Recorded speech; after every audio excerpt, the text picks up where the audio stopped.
నమస్తే, welcome to 4 Sides TV.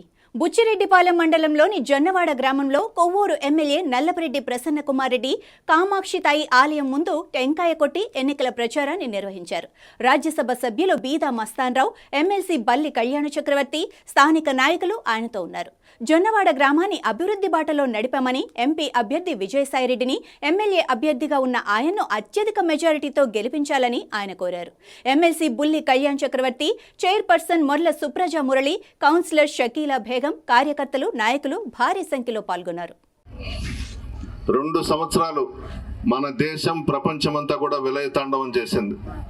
ఆనాడు ఏ party వాళ్ళు కూడా కనబడలేదు. ఆ సమయంలో కూడా జగన్మోహన్ రెడ్డి గారు పథకాలు ఆపకుండా సంక్షేమ పథకాలు ఇచ్చినటువంటి ఘనత జగన్మోహన్ రెడ్డి గారిది. ఈరోజు ఎలక్షన్స్ వచ్చాయని అన్ని పార్టీల వాళ్ళు వస్తున్నారు. తెలుగుదేశం, బీజేపీ, జనసేన ముగ్గురు ఒకటై వస్తున్నారు. జగన్మోహన్ రెడ్డి గారిని ఓడించాలంట. ఏమి తప్పు చేస్తే జగన్మోహన్ రెడ్డి గారిని ఓడించాలి. ఈ 5 సంవత్సరాలు కనిపించలేదు. ఇప్పుడు ఎలక్షన్స్ వచ్చాయని ప్రజల మధ్యకు వచ్చి జగన్మోహన్ రెడ్డి గారు ఏమీ చేయలేదు ఈ రాష్ట్రానికి అని చెప్తున్నారు. ఆర్థిక పరిస్థితులు బాగలేకపోయినా జగన్మోహన్ రెడ్డి గారు సంక్షేమ పథకాలు ఇచ్చారు. పెన్షన్స్ విషయం తీసుకోండి. ఎన్నికల మేనిఫెస్టోలో పెట్టాం, విడతల వారీగా 3000 ఇస్తామని. వాలంటీర్స్ వ్యవస్థను తీసుకొచ్చాం, సచివాలయ వ్యవస్థను తీసుకొచ్చాం. వాలంటీర్స్ వ్యవస్థ అద్భుతంగా పనిచేస్తున్నారు. ఉదయం 4 గంటలకల్లా వెళ్ళి పెన్షన్ అందజేయడం, వాళ్ళకి ఇచ్చినటువంటి 50 కుటుంబాల్లో 70 కుటుంబాల్లోనో వాళ్ళకి దగ్గరగా ఉండి ప్రభుత్వం ఇస్తున్నటువంటి పథకాలన్నీ చూసుకుంటా ఉన్నారు. పెన్షన్స్ ఇచ్చే విషయంలో కూడా చంద్రబాబు కుట్రలన్నీ మీకు తెలుసు. పంపిణీ చేయకూడదని కోర్టులో వేసి నిమ్మగడ్డ రమేష్ అనే వ్యక్తి చేత ఆపించిన విషయం కూడా మీ అందరికీ తెలుసు. చాలా ఇబ్బందులు పడ్డారు ముసలి వాళ్ళు, పెద్దలు అందరూ కూడా. ఇవన్నీ ఆలోచించండి. ఇకపోతే ఈ నియోజకవర్గం నుండి తెలుగుదేశం పార్టీని నమ్ముకొని ప్రతిపక్షంలో ఉండి పోరాటాలు చేసిన వాళ్ళని పక్కన పెట్టి వైఎస్ఆర్ కాంగ్రెస్ పార్టీలో నుండి తెలుగుదేశం పార్టీలోకి వెళ్ళిన ఒక పెద్ద కోటేశ్వరుడు భార్యని ఇక్కడ దించారు. ఆమె మొదటి నుండి ఆయన భార్య కాదులేండి, నడమంత్రపు సిరి. ఆమెను తీసుకొచ్చి మన నియోజకవర్గంలో పెట్టారు. ఏ రోజు కూడా ప్రజలతో ఉండరు, కోటేశ్వర్లను పక్కన పెట్టుకుంటారు. వాళ్ళ ఇంట్లోకి వెళ్ళాలంటే 4-5 గేట్లు దాటి వెళ్ళాలి, సెక్యూరిటీని దాటుకొని వెళ్ళాలి, కుక్కలు కూడా ఉంటాయి. మన ఇళ్ళు అట్లా కాదు. ప్రసన్న కుమార్ రెడ్డి ఇల్లు. చిన్నవాళ్ళు వచ్చినా ఎవరు వచ్చినా నా పక్కన కూర్చొని పెట్టుకొని మాట్లాడుకుంటాను. ఈ విషయం మీ అందరికీ తెలుసు.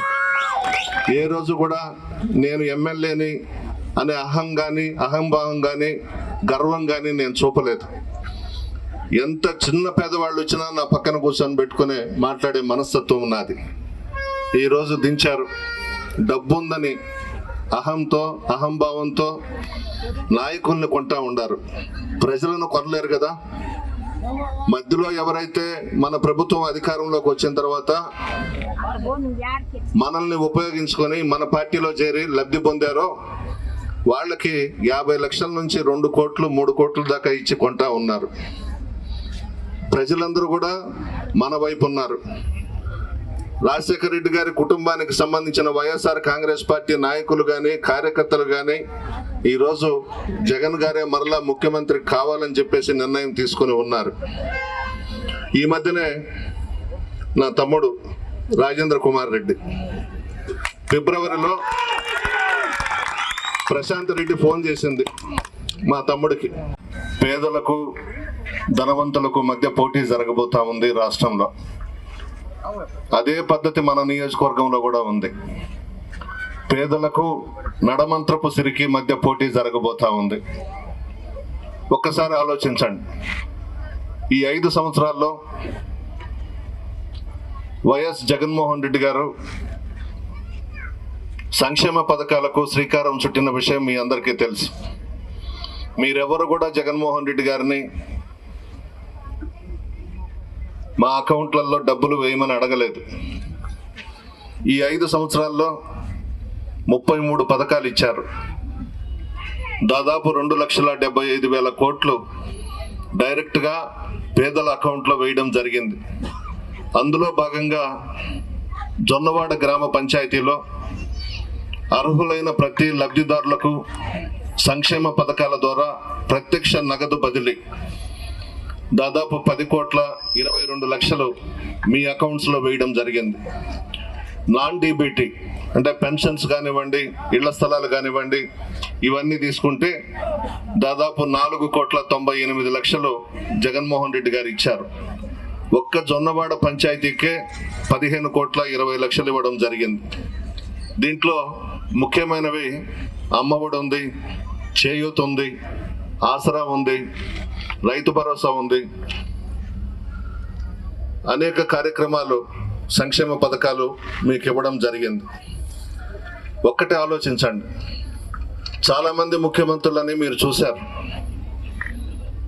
మన రాష్ట్రం ఏర్పడ్డాక ఒక ఎత్తుబారును కూడా మీరు చూశారు. కానీ ఇన్ని సంక్షేమ పథకాలు, ప్రజలు బాగుండాలి, రాష్ట్రంలో పేదరికం అనేది ఉండకూడదని జగన్మోహన్ రెడ్డి గారు సంక్షేమ పథకాలు ఇచ్చిన విషయం కూడా మీ అందరికీ తెలుసు. చంద్రబాబు పరిపాలన, జగన్మోహన్ రెడ్డి గారి పరిపాలన పోల్చండి. చంద్రబాబు ముఖ్యమంత్రిగా ఉన్నన్ని రోజులు కోటీశ్వర్లను దగ్గర పెట్టుకున్నాడు. రాజశేఖర రెడ్డి గారి వారసుడుగా జగన్మోహన్ రెడ్డి గారు పేదలను దగ్గరకు తీసుకున్నాడు. పార్టీలు చూడలేదు, కులాలు చూడలేదు, మతాలు చూడలేదు, రాజకీయాలే చెయ్యకుండా ఈ 5 సంవత్సరాలు మీకందరికీ కూడా సంక్షేమ పథకాలు ఇచ్చారు. ఈరోజు ఎలక్షన్స్ వచ్చాయి, అభివృద్ధి కార్యక్రమాలు చేయలేదు అని చెప్పి ప్రశాంతమ్మ మాట్లాడింది. 6,25,00,000 జొన్నవాడలో అభివృద్ధి కార్యక్రమాలు చేశాం. లిస్టు మా దగ్గర ఉంది, ఇచ్చేదానికి మేము సిద్ధం. అదేవిధంగా జొన్నవాడ నుంచి బుచ్చిరెడ్డిపాళెం వయా పెనుబల్లి 3,20,00,000తో తారు రోడ్డు వేయించాను ఈ మధ్యనే. ఆ రోడ్డు మీదనే పోయింది. అది ఎవరు చేశారు ప్రశాంతమ్మ అని నేను అడుగుతా ఉన్నా. మీ భర్త ఏమన్నా చేశాడా? మీ ఇంట్లోది ఏమన్నా తెచ్చిపెట్టారా? నేను జగన్మోహన్ రెడ్డి గారిని అడిగి రోడ్స్ అండ్ బిల్డింగ్స్ మినిస్టర్ గారిని కలిసి శాంక్షన్ చేయించి రోడ్డు వేయించా. ఆ రోడ్డు మీద పోయింది. జనాలు అయితే లేరులేండి, చెట్లకు దండం పెట్టుకుంటా పోయింది. ఎక్కడా కూడా ప్రజలు లేరు, డబ్బు ఉండొచ్చు. ఇన్ని అభివృద్ధి కార్యక్రమాలు కళ్ళకి కనబడతా ఉంటే ప్రసన్న కుమార్ రెడ్డి ఏమీ చేయలేడని చెప్పింది. నేను మిమ్మల్ని అందరినీ కోరుకునేది, నేను మీ బిడ్డని, మీ కుటుంబ సభ్యుడిని. ఏ రోజు కూడా ఎమ్మెల్యే అనే గర్వంతో నేను ప్రవర్తించలేదు. ప్రతి గడపకు వచ్చాను. రాష్ట్రంలో ఎమ్మెల్యేలని ప్రతి గడపకు పంపించిన ఘనత కూడా జగన్మోహన్ రెడ్డి గారిది. గతంలో ఎమ్మెల్యేలు గ్రామాలకు వస్తే ఒక షామియానా వేసి అర్జీలు తీసుకొని 2 మాటలు చెప్పించి వెళ్ళిపోయేవాళ్ళు. ఆ విధంగా కాకుండా ప్రతి ఇంటికి వచ్చాను, ప్రతి గడప దొక్కాను. 1,12,00,000 ఇళ్ళు తిరిగాను కోవూరు నియోజకవర్గంలో. నా కాలు బాగలేకపోయినా కూడా మిమ్మల్ని అందరినీ కలుసుకున్నాను. మీలో ఒకటిగా ఉన్నాను. మీరందరూ ఆశీర్వదించండి. నేను ఎమ్మెల్యేగా పోటీ చేస్తున్నాను, విజయసాయి రెడ్డి గారు ఎంపీగా పోటీ చేస్తున్నారు. ఒక్కొక్కరికి 2 ఓట్లు ఇస్తారు. ఈ 2 కూడా ఫ్యాన్ గుర్తు మీద వేసి మంచి మెజారిటీతో గెలిపించాలని కోరుతూ, విజయసాయి రెడ్డి గారు జగన్మోహన్ రెడ్డి గారి ఇంట్లో మనిషి, మంచి వ్యక్తి. వేమిరెడ్డి ప్రభాకర్ రెడ్డి గారు ఎందుకు వెళ్ళిపోయినారు మన పార్టీలో నుంచి? ఒక ముస్లింకి నెల్లూరులో ఎమ్మెల్యే అభ్యర్థిగా ప్రకటించాడని అలిగి వెళ్ళిపోయినాడు. అంటే ఎంతసేపు ఈ ఎమ్మెల్యేలుగా, ఎమ్మెల్సీలుగా రెడ్లు, కమ్మోళ్ళు, పెద్ద పెద్దోళ్లే ఉండాలనా? పేదవాళ్ళు ఎమ్మెల్యేలు కాకూడదా? ఎమ్మెల్సీలు కాకూడదా? ఆ ఉద్దేశంతో ఒక ముస్లిం మైనారిటీకి సీట్ ఇవ్వాలని నెల్లూరు సీట్ ఇస్తే పార్టీ వదిలి వెళ్ళిపోయినాడు ప్రభాకర్ రెడ్డి. కరెక్ట్ మొగుడిని దించాడు జగన్మోహన్ రెడ్డి గారు, బాహుబలిని, విజయసాయి రెడ్డి గారిని. విజయసాయి రెడ్డి గారి పేరు ఎప్పుడైతే జగన్మోహన్ రెడ్డి గారు ప్రకటించారో వేమిరెడ్డి ప్రభాకర్ రెడ్డి గుండెల్లో రైళ్లు పరిగెత్తాయి. నిద్ర కూడా లేదు అతనికి.